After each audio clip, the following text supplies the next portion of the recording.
une émission, un verset biblique, l'évangile prêché dans toute sa simplicité. C'est donc retour à la parole avec la sentinelle.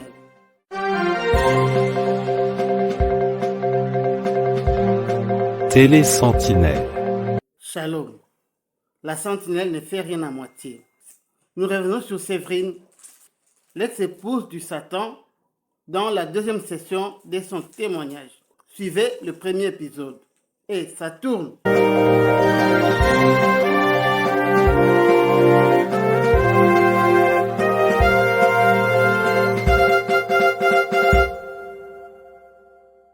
Ouvre des portes.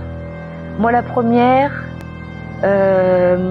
j'ai fait tous les péchés qui sont écrits dans la Bible. Par contre, il guérit des fois. Faut savoir aussi que Satan, quand même, des fois, il dit la vérité. Il ment pas toujours. Il dit la vérité. Et ça lui arrive de guérir pour qu'on puisse prendre confiance.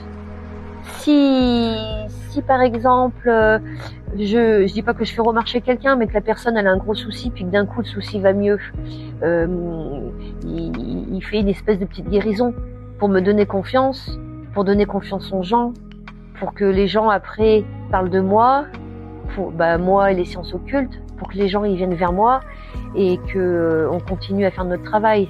Donc Satan dit la vérité certaines fois et guérit certaines fois. Donc faut savoir qu'il limite le Seigneur. Donc c'est ce que le pasteur m'avait expliqué et qu'aujourd'hui je vous confirme. Et donc le pasteur il me dit voilà, vous avez les dons du diable. Donc c'est très dangereux, vous ne pouvez pas rester comme ça. Il va falloir donc vous délivrer. Il va falloir donc faire une repentance. Il va falloir brûler toutes vos affaires de chamanisme, fermer votre cabinet, parce que je travaillais aussi avec des pierres. Il faut savoir aussi que les pierres, c'est de l'occultisme. Les pierres ne guérissent pas. Dans la Bible, je crois qu'on cite 2 ou 3 pierres, mais je ne me rappelle plus desquelles. Celle-ci, oui, mais les autres, c'est de la gnognotte. Donc moi, j'ai vendu des pierres, j'y croyais à fond. J'envoyais même des clients vers une fille qui faisait les bracelets, tout ça. Donc tout ça, le pasteur, il m'a demandé de tout lui ramener pour tout brûler. Donc je lui ai ramené des crucifixes, des pendules, j'avais des statues de Marie, parce que je pensais que c'était Marie mon guide par la suite. Mes livres d'hypnose, mes CD, parce que j'écoutais des CD de méditation et des CD de yoga. Il faut savoir aussi que Satan peut vous atteindre par le biais de certaines musiques. Donc moi j'écoutais toujours des musiques d'Indiens. Et une fois que j'avais enlevé toutes mes affaires, un jour le pasteur il me dit non Séverine, il reste quelque chose chez vous, il vous reste des CD. Donc le pasteur ne savait pas que j'avais des CD. Mais le Seigneur lui avait dit qu'il me restait encore des CD chez moi, qu'il fallait que je jette. Donc une fois que j'ai tout jeté mes affaires, alors au début je vais vous dire réellement, j'ai fait ça pour sauver Didier. J'ai fait ça en disant si je me reconvertis, si je suis vers le Seigneur pourra nous aider et pourra le guérir. Donc au début, je suis allée vers lui pour ça. Et tout doucement, j'ai compris certaines choses, mais que j'avais quand même toujours une petite voix dans ma tête qui disait non, Dieu n'existe pas, c'est n'importe quoi, qui essayait de me dévier de ce qu'on m'expliquait, ou j'étais pas attentif à ce que le pasteur me disait. Donc je suis allée vers le Seigneur parce que ma copine m'a parlé de lui et par le biais du pasteur. J'ai commencé à aller réellement vers Jésus. Et pour être vraiment, il a fallu renaître de nouveau, donc il a fallu que je fasse mon baptême d'eau.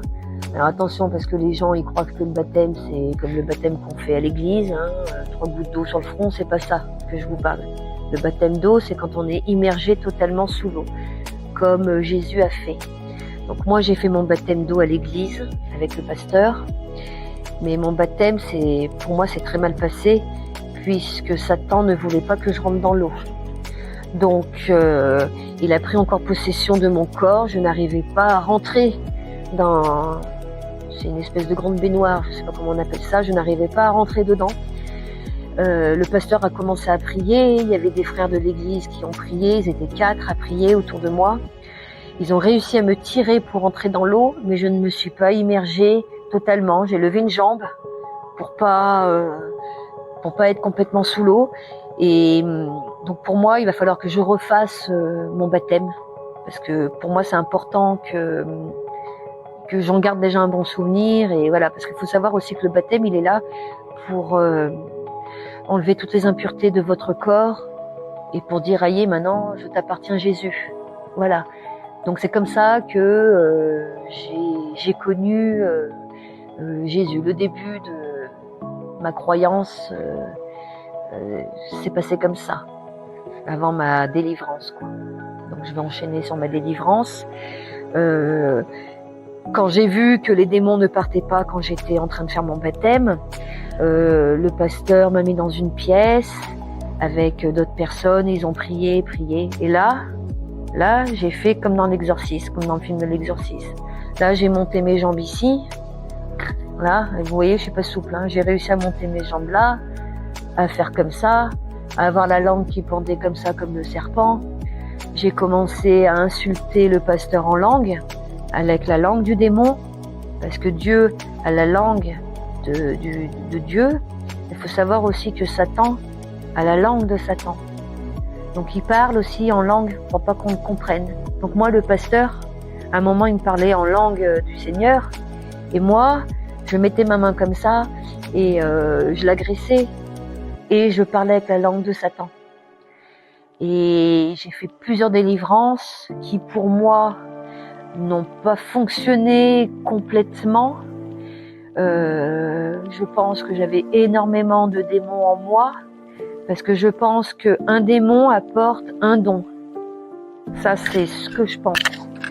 Et vu que j'avais énormément de dons, j'avais énormément de démons. Et vu que ma délivrance a été très longue, éprouvante, c'est que je devais pas en avoir qu'un. Donc celui que j'avais, il était très puissant. Ça, je peux pas vous le confirmer, mais voilà. Donc j'ai fait plusieurs délivrances avec le pasteur, donc ici dans la région. Et un jour, ma copine, qui est donc évangéliste que je vous ai parlé, m'a parlé d'un pasteur à Lille qui faisait des grandes délivrances. Shalom, bien-aimés dans les Seigneurs. On vous a laissé entendre depuis longtemps que ce sont les pasteurs qui délivrent les gens. Découvrons dans la Bible celui qui délivre réellement. Retour à la parole.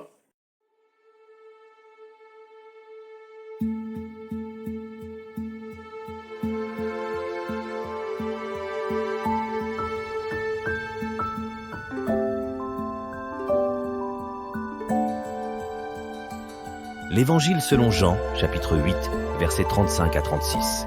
Or, l'esclave ne demeure pas toujours dans la maison. Le Fils y demeure toujours. Si donc le Fils vous affranchit, vous serez réellement libre. Parole du Seigneur.